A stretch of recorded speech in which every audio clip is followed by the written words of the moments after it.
오늘은 사순절 9번째 날입니다. 이 사순절의 기간 주님의 고난을 묵상하시면서 말씀과 기도로 더욱 거룩해지는 우리 모두가 되시기를 축복합니다. 요한복음 8장은 계속해서 예수님께서 자신이 하나님의 아들이심을 나타내시면서 진리를 여전히 깨닫지 못하는 유대인들과 대화하시는 장면들이 계속해서 이어지고 있습니다. 오늘 본문 31절과 32절에서 예수님께서 이렇게 말씀하십니다. 예수께서 자기를 믿은 유대인들에게 이르시되 너희가 내 말에 거하면 참으로 내 제자가 되고 진리를 알지니 진리가 너희를 자유롭게 하리라. 아멘. 예수님은 유대인들에게 이렇게 말씀하십니다. 너희가 만약 내 말, 예수님의 말씀 안에 머물러 있으면 참된 제자가 되고 진리를 깨닫게 되며 그 진리가, 깨닫게 된 진리가 너희를 자유롭게 하겠다 말씀해 주십니다. 유대인들은 지금 예수님께서 평가하시기로 무언가 자유롭지 못한 상태, 무언가 속박되어 있는 상태, 어딘가 묶여져 있는 사람이라고 말씀하시는 겁니다. 그러니까 유대인들의 상태는 지금 자유롭지 못하기 때문에 너희가 자유롭게 될 것이다 라고 말씀하시는 것이죠. 그렇다면 여러분들은 어떠십니까? 여러분들은 속박되어 계십니까? 아니면 자유로우십니까? 우리는 자유롭다고 생각합니다. 마음대로 예배도 드리고 내가 가고 싶으면 가고 가기 싫으면 가지 않을 수도 있기 때문입니다. 유대인들도 마찬가지였습니다. 33절에서 이렇게 대답합니다. 그들이 대답하되 우리가 아브라함의 자손이라 남의 종이 된 적이 없거늘 어찌하여 우리가 자유롭게 되리라 하느냐. 아멘. 유대인들도 마찬가지로 이렇게 대답합니다. 우리는 아브라함의 자손으로서 다른 사람의 종이 된 적이 없습니다. 근데 어떻게 무엇으로부터 우리가 자유롭게 되겠다고 말씀하십니까? 라고 묻고 있습니다. 하지만 사실은 유대인들은 두 가지에 속박되어 있는 상태였습니다. 하나는 로마 제국이었습니다. 이 당시는 이스라엘, 유대를 로마 제국이 다스리던 때였습니다. 그러니까 사실 이스라엘 백성들은, 유대인들은 정확히 말하면 로마라는 제국에 의해서 통치를 받던 자유가 완전히 있진 않은 상태였습니다. 어느 정도 종교의 자유는 허락했지만 사실은 속박된 상태였지요. 한 가지 더 속박된 것은 무엇이냐? 바로 죄에 속박되어 있는 죄의 종이었습니다. 34절에서 예수님이 이렇게 말씀하시지요. 예수께서 대답하시되 진실로 진실로 너희에게 이르노니 죄를 범하는 자마다 죄의 종이라. 아멘. 유대인들은 지금 죄에 묶여있는 죄의 종이라고 주님이 말씀하십니다. 죄의 종이란 말이 무슨 말씀입니까? 죄에 매여서 죄가 하라는 대로, 죄가 이끄는 대로, 죄를 지으란 대로 그대로 살고 있다라는 뜻입니다. 지금 유대인들은 율법주의에 빠져서 율법은 지키지만 하나님을 향한 마음도 사랑도 없이 그냥 종교 생활만 남아 있습니다. 그것이 바로 죄입니다. 하나님과의 친밀한 관계를 갖지 못한 채 말씀이 그저 말씀을 지키기 위한, 율법을 위한, 지키기 위한 율법을 가지고 살아가는 것, 그것이 바로 죄이지요. 죄가 무서운 이유는 바로 여기에 있습니다. 죄는 우리를 가만히 두지 않습니다. 죄는 계속해서 죄가 우리를 시키는 대로 또 다른 죄를 짓도록, 더 큰 죄로 이어갈 수 있도록 계속 우리를 이끌어갑니다. 예수님은 그런 죄의 종이 된 유대인들을 보고 말씀하십니다. 너희는 죄의 종이다. 죄의 종이 된 유대인들은 어떻습니까? 계속해서 종교생활, 거룩해 보이는 것 같지만 더 깊은 죄의 자리로 계속해서 나아가고 있었던 것입니다. 그래서 예수님은 너희가 자유롭지 못한 상태, 너희가 진리를 깨달으면 그때에 자유롭게 될 것이다 말씀하십니다. 여러분, 질문 드려보겠습니다. 여러분들은 죄의 종이십니까? 아니면 예수 그리스도의 종이십니까? 아멘. 만약 우리가 내가 원하는 대로, 내 자아가 원하는 대로 우리도 살고 있다면, 나의 욕심과 나의 욕망이 예수님보다 더 크다면, 종교 생활에 남아있으나 예수님과의 진정한 교제가 없이 메마른 삶을 살고 있다면 우리 또한 죄의 종이 되어 있을 확률이 매우 높습니다. 이 사순절의 기간은 우리가 누구의 종인지를 하나님의 말씀 앞에서 정직하게 나를 들여다보고 말씀의 거울에 나를 비추어서 살펴보아야 합니다. 예수님은 이런 유대인들에게 자유롭게 되는 방법을 이렇게 말씀하십니다. 예수님의 말씀 안에 거하는 것입니다. 예수의 말씀에 거하는 것, 그것이 무엇입니까? 바로 예수님이 이 모든 죄로부터 우리를 건져주시는 참되신 메시아, 하나님의 아들, 구약 성경에서 말씀하셨던, 계속해서 약속해 오셨던 그 참되신 우리를 건져주실 메시아, 유일한 희망, 소망, 유일한 빛, 예수 그리스도 메시아이심을 받아들이는 것입니다. 더 나아가서 예수님이 하시는 모든 말씀들이 내 안에 생생하게 받아들여져서 살아있고 그 말씀 앞에 나의 자아가 말씀 앞에 굴복하는 것입니다. 주님의 말씀에 거한다는 것은 참되신 그리스도이신 예수님을 주님으로 받아들이고 그분이 주님이시기에 그 말씀 앞에 나의 생각과 자아와 상황과 환경과 감정들을 꺾는 것입니다. 그리고 그 주님의 말씀에 굴복해서 주님이 말씀하시오니 주님의 뜻대로 순종하겠습니다. 그렇게 말씀대로 살아가는 것이 주의 말씀에 거하는 것입니다. 주님의 말씀이 내 삶을 다스리시는 것입니다. 내 삶의 기준과 가치가 세상이 아니라 주님의 말씀에 우리가 완전히 고꾸라지는 것, 전복되는 것이 주의 말씀에 거하는 것입니다. 그러면 뭐라고 말씀하십니까? 그렇게 주님의 말씀이 우리 안에 거해서 주님의 말씀이 우리 안에 있어서 우리가 그 주님의 말씀대로 살아가기 시작하면 진리를 우리가 깨달게 될 것이고 진리가 우리를 자유롭게 한다고 말씀하십니다. 율법주의에 빠져있고 죄의 종노릇하며 종교적인 허례 허식만 가득한 유대인들은 지금 속박되어 있습니다. 참 자유는 오직 예수님의 말씀을 듣고 받아들일 때만 이루어집니다. 진리 그 자체이신 예수님, 그 말씀 안에 머무를 때에 우리 또한 내 자아가 주님께 굴복하고 예수님의 말씀이 기준이 되어 그렇게 살아가는 것입니다. 그러면 어떻게 되는 것입니까? 우리는 예수님을 따르는 참된 제자, 진리로서 율법주의나 형식주의, 사람의 눈치나 시선, 돈이나 권력이나 우상이나 세상적인 가치를 따르는 것이 아니라 예수님 안에서 참된 자유를 가지고 기쁨으로 주님께 복종하는 자유를 얻습니다. 주님께 매이는 자유를 얻습니다. 주님께만 매일 수 있는 역설적인 자유를 얻게 됩니다. 주님의 종이 되어 참된 자유를 얻게 됩니다. 어떻게 될 때입니까? 주의 말씀을 받아들이고 주의 말씀을 온전히 따를 때입니다. 그래서 오늘 우리는 이렇게 기도해야 합니다. 주님, 주님의 말씀이 나를 완전히 사로잡아 주십시오. 완전히 주님의 말씀이 진리로서 우리 안에 깨달아지게 하여 주십시오. 말씀으로 우리가 주님과 연합하게 하여 주십시오. 주님, 진리로 우리에게 묶여있던 모든 것에서, 내 자아에서, 욕망에서, 욕심에서 나를 자유롭게 해주시고 참되신 주님의 말씀이 우리 안에 완전히 나를 정복해 주십시오. 그렇게 우리가 기도해야 합니다. 그리고 우리가 하나라도, 아주 작은 말씀이라도, 세미한 말씀이라도 깨달아지는 것을 실천할 때, 그 말씀을 따르기 시작할 때 그 말씀이 우리를 실제로 그런 자유로 이끌게 됩니다.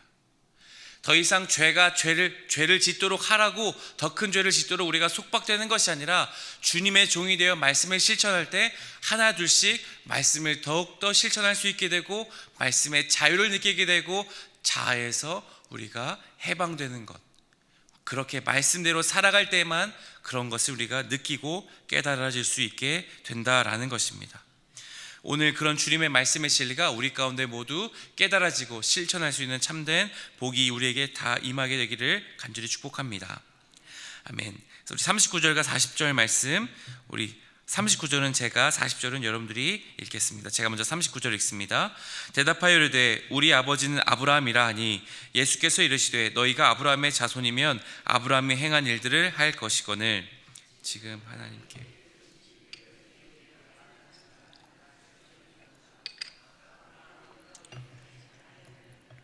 아멘. 유대인들은 대답합니다. 우리가 무슨 죄의 종입니까? 예수님, 우리의 아버지는 아브라함입니다. 우리의 조상은 바로 아브라함입니다. 그러니 우리는 자유로운 사람들이고 우리는 선택받은 민족입니다 라고 항변하지요. 예수님이 말씀하십니다. 너희가 아브라함의 자손이면, 너희가 진짜로 아브라함의 자손이면 아브라함이 하는 일들을 너희가 할 것이라고 말씀합니다. 유대인들은 지금 무엇을 의지하고 있습니까? 자신의 혈통, 자신의 족보, 그런 것을 의지합니다. 자신이 가지고 있던 외형적인 혈통을 의지하고 있는 것이죠. 하지만 아브라함의 자손이 되는 것은 혈통이 아닙니다. 아브라함이 살았던 대로 사는 자가 진짜 아브라함의 자손이라고 말씀합니다.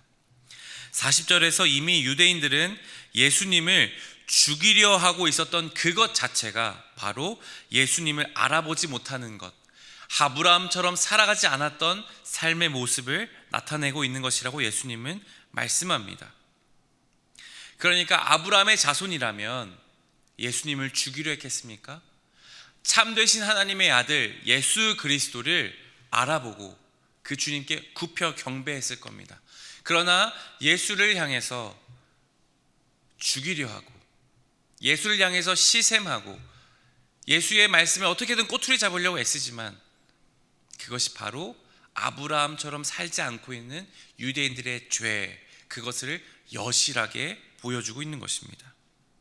진짜 아브라함의 자손은 어떻게 될 수 있습니까? 혈통입니까? 족보입니까? 유대인들은 그렇게 자연스럽게 될 것이라고 믿었습니다. 그러나 그 결과는 진리이신 예수님을 못마땅해 하고 하나님의 말씀을 못 듣게 됩니다. 하나님을 향한 신뢰가 아니라 족보의 신앙을 두고 거기에 안주하며 살고 있습니다. 우리도 마찬가지입니다. 내가 교회를 몇 년 다녔고 어떤 일을 해왔고 우리의 부모님이 얼마나 교회를 오래 다니셨고 이런 것이 우리의 참된 믿음의 근거가 될 수 없다라는 것입니다. 아브라함의 자손, 참되신 주님의 자손이 될 수 있는 기준이 그것이 될 수 없다라는 겁니다. 오직 우리는 아브라함의 자손이 되려면 말씀대로 주님 안에 거하며 말씀을 실천하고 있느냐 실천하지 않고 있느냐가 더욱 중요합니다. 이 사순절의 기간 우리는 정말로 예수님을 따라서 이웃을 나의 몸과 같이 사랑하고 있습니까? 미워하는 그 사람을 용서하려고 부단히 기도하고 노력하고 있습니까? 나의 교만과 탐심과 나의 자아를 내려놓고 하나님께 가슴치며 통회하는 심령으로 주님 불쌍히 여겨달라고 기도하고 있습니까? 죄를 뒤집어 쓰는 심령으로 나의 죄악들을 고백하며 주님 나를 불쌍히 여겨주시고 주님의 말씀대로 살아가게 해달라고 겸손하게 기도하고 있습니까? 우리는 신앙의 연수나 다른 것들을 의지해서는 안 됩니다. 우리의 직분을 의지해서도 안 됩니다. 그렇다면 우리도 역시 유대인들처럼 진리이신 예수님의 말씀을 깨달을 수 없게 됩니다. 오히려 우리 또한 주님 내가 이렇게 살지 않았습니까? 내가 이만큼 하지 않았습니까? 주님 내가 이렇게 한 것이 무엇이 잘못입니까? 오히려 예수님께 항변하게 될 것입니다. 언제나 진리는 겸손한 자에게 임하십니다. 낮은 자에게 주님은 은혜를 베푸시는 법입니다. 41절 제가 말씀 읽겠습니다. 너희는 너희 아비가 행한 일들을 하는도다. 대답하되 우리가 음란한 데서 나지 아니하였고 아버지는 한 분뿐이시니 곧 하나님이시로다. 아멘. 예수님은 너희는 너희 아버지의 일을 따라 행한다고 말씀합니다. 그 아비는 누굽니까? 내일 본문 말씀에 나오지만 너희의 아비는 마귀다. 너희는 마귀의 자손이다 라고 주님이 말씀하십니다. 육신의 혈통은 분명히 아브라함의 자손은 맞습니다. 그러나 하나님의 아들 메시아이신 예수님을 알아보지 못한 채 종교적인 삶을 의지하며 사는 유대인들은 이미 죄의 종 마귀의 자녀로 살고 있다라고 주님이 말씀하십니다. 다시 한번 강조합니다. 혈통이 중요한 것이 아닙니다. 지금 나의 삶이, 나의 당대의 모습이 훨씬 중요합니다. 주의 말씀이 내 안에 거하고 성령이 나를 그렇게 살도록 이끌어 주시는 것이 중요한 것입니다. 주의 은혜 가운데 있는 자만이 아브라함의 자손이 되는 것입니다. 이 사순절의 기간 우리는 누구의 자녀이십니까? 정말 진실로 하나님의 아들이요 딸이십니까? 아브라함의 자손처럼 우리는 겸손하게 주의 은혜를 구하며 주의 말씀을 따라 순종하고 있습니까? 사순절의 기간 우리는 우리의 죄, 우리의 연약함을 고백해야 합니다. 부족함을 탄식해야 합니다. 내 자아를 주님 내려놓게 하시고 여전히 끊어지지 않는 반복적인 나의 죄를 주님께 가지고 나아가 죄를 뒤집어 쓰는 마음으로 주님 나를 불쌍히 여겨주시고 긍휼히 여겨달라고, 또한 주의 말씀대로 내 이웃을 사랑하게 해달라고, 내 미워하는 그 사람을 용서하게 해달라고, 그렇게 말씀이 우리 안에 거해서 그 말씀이 나를 굴복시키고 그 말씀이 나를 전복시켜서 참되신 진리 안에 참된 자유를 누리게 되는 그것이 이 사순절의 기간 주님께서 우리에게 주시는 음성이라 믿습니다. 이 사순절의 기간, 이 사순절 9번째 날 이 주의 말씀을 의지하며 우리가 주님께 함께 나아가기를 소망합니다. 함께 기도하겠습니다. 이 시간 함께 기도할 때에 예수님, 우리가 주님의 참되신 진리의 말씀을 깨달아 알게 하여 주시옵소서.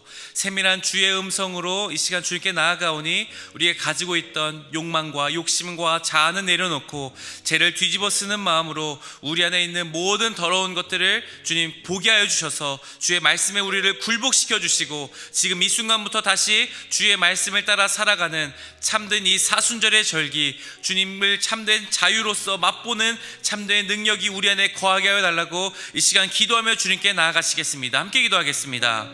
하나님, 우리가 오늘도 주의 말씀 가운데 나아갈 수 있도록 우리에게 은혜 베풀어 주심에 감사합니다. 이 사순절의 절기가 주님의 그 고난과 주님의 말씀을 묵상하는 절기가 되게 하여 주시옵소서. 내 안에 자아가 무너지게 하시고 내 안에 하나님이 있는 하나님의 욕심과 내 안에 가지고 있던 잘못된 신앙의 습관들이 있다면 주님 깨닫게 하여 주시옵소서. 나의 신앙의 연수와 나의 어떤 것들을 의지하는 것이 아니라 주님만을 의지하며 나아가길 원하오니 주여 우리를 긍휼히 여겨주시고 겸손케 하여 주시옵소서. 주의 말씀이 우리를 사로잡아 주셔서 우리를 전복시켜 주셔서 깨달아지게 하는 부분들을 주의 말씀을 따라 살아갈 수 있게 하여 주십시오. 하루하루 이 사순의 절기를 지날 때마다 주여 우리가 더욱더 주님께 말씀과 기도로 나아갈 때마다 거룩하여지게 하시며 조금 더 하나님과 가까워지며 예수 그리스도의 모습을 닮아갈 수 있게 하여 주시옵소서. 하나님, 유대인들처럼 다른 것들을 의지하며 외형적인 것을 의지하며 하나님 마귀의 종, 죄의 종이 되는 것이 아니라